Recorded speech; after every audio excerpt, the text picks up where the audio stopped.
ఆవాహయామి సర్వోపచార దీప పూజార్థం పుష్పాక్షతాన్ సమర్పయామి. మళ్ళీ 2 అక్షంతలు కొట్టుకోండి. శుక్లాంబరధరం విష్ణుం శశివర్ణం చతుర్భుజం ప్రసన్నవదనం ధ్యాయేత్ సర్వవిఘ్నోపశాంతయే.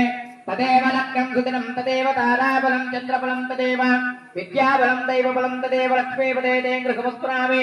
యత్ర యోగేశ్వర కృష్ణో యత్ర పార్థో ధనుర్ధరః తత్ర శ్రీర్విజయోర్భూతిర్ధ్రువాణే ధర్మధర్మవ స్మృతే సకల కళ్యాణ భాజనం యత్ర జాయతే పురుషోత్తమజం నిత్యం ప్రజామి శరణం హరం. సర్వదా సర్వకార్యేషు నాస్తి తేషాం మంగళం. ఏషాం ప్రతిష్టో భగవాన్ మంగళాయతనం మరిః. లాభస్తేషాం జయస్తేషాం పదస్తేషాం పరాభవః. తేషామిందీవరత్యామో హృదయస్థో జనార్దన. ఆపదామపహర్తారం దాతారం సర్వసంపదాం లోకాభిరామం శ్రీరామం భూయో భూయో నమామ్యహం.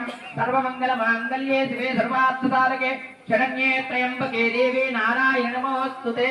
మీ చేతిలో ఉన్న అక్షంతల్ని గణపతి దగ్గర ఆ కలశం దగ్గర వేసి నమస్కారం చేసుకోండి. శ్రీ లక్ష్మీనారాయణాభ్యాం నమః. ఉమామహేశ్వరాభ్యాం నమః. పానీరంజగర్భాభ్యాం నమః. శ్రీపురంధరాభ్యాం నమః. అరుంధతి విశిష్టాభ్యాం నమః. శ్రీ సీతారామాభ్యాం నమః. సర్వేభ్యో సకల దేవతాభ్యో నమో నమః. అందరూ కూడా నమస్కారం చేసుకొని చెప్పండమ్మా.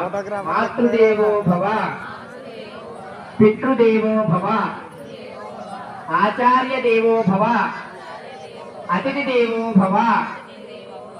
ఓం హరి ఓం. ఒక్కసారి భూమి తాకి నమస్కారం చేసుకోండి. అమ్మనంతాసనాయ నమః. ఇప్పుడందరూ కూడా పూజకు కాకుండా వేరే గ్లాసులు కానీ చెంబులు కానీ నీళ్లు తెచ్చుకున్నటువంటి ఉంటే ఒకసారి చేతిలో పోసుకొని చేయగలుగుకోండి.